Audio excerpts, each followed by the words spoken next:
আসসালামু আলাইকুম ওয়া রাহমাতুল্লাহ।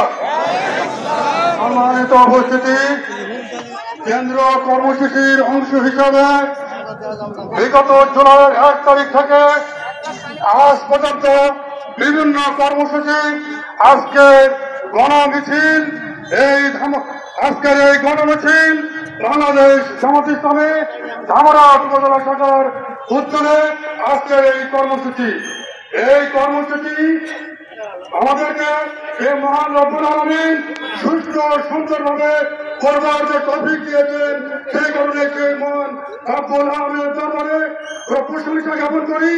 সবাই বলি আলহামদুলিল্লাহ। সেমাদের মহান নেতা, মহান শিক্ষক, যার আনিত জীবন ব্যবস্থাকে বাস্তবায়ন করবার জন্য বাংলাদেশ জামাত